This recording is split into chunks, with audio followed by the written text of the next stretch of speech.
Hi, my name is Ayushma Sapkota, and my project is about educational inequalities in Nepal, especially around the national examination for 10th grade and 12th grade, formerly the school living certificate exam, and now called SAE. And this exam plays a huge role in determining who moves on to higher education, formal job, long-term economic mobility. And for many students, passing this exam is the real chance to escape generational poverty. And the problem I ran into immediately is that there's no public student data, student level data available, and the government only released aggregated statistic, which was the overall pass rate and one by gender and one by school type.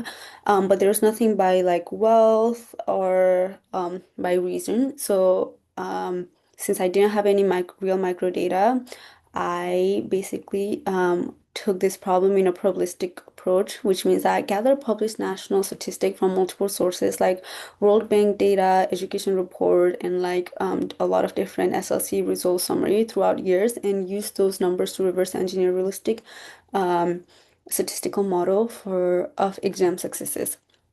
So from this report, I extracted like the completion rate of education for students living in urban versus rural population. Same thing with gender, so gender ratios, and for completing secondary school as well, and then the proportion of student in public versus private school and their SCE success rate. And also, I looked at how wealth is distributed differently in rural and urban areas because wealth determines whether if you go to public school or private school as well. So, using this probability, I built a synthetic national population of students, and each student in my simulation has a gender, or urban or rural location, a wealth level, a school type, and finally, a probability of passing the exam. And to connect this variable to exam success, I used a logistic model where each background factor shifts the probability of passing. I calibrated the model so that overall pass rate in synthetic data matches Nepal's real national pass rate. Last one was 47%. And once I had this simulated data set, I analyzed it just like real data. So first I looked at like simple pass rate by groups. First, I looked at by groups, and the inequalities were immediately clear. Urban student pass much more often than rural students. Rich or higher income student pass much more than low income student, and private school student absolutely dominate public school students in pass rate. Then I looked at like subgroups. Extreme subgroups like disadvantaged students, which were usually women in rural area from low income background who attend public school. They had pass rate around 15%, whereas the most advantaged students were male from urban area, wealthy family, private school, right? And they had rate of 100%.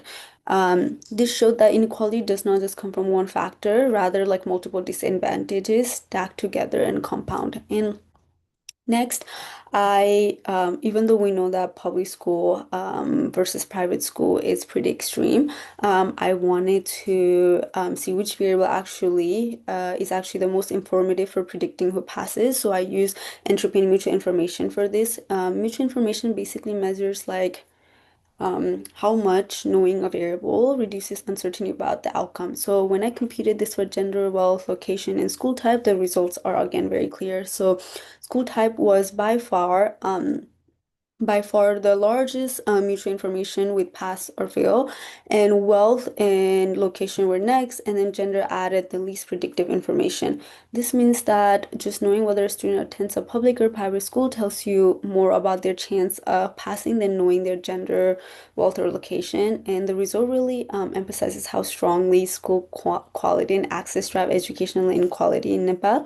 And finally, I treat the synthetic data like real data set and fit a logistic regression model using MLE. And because I just want to see if the model will be able to recover almost around the same coefficient I originally used to generate data. And I actually was able to do this, which was pretty cool. And I also evaluated the model using ROC analysis and got an area under the curve of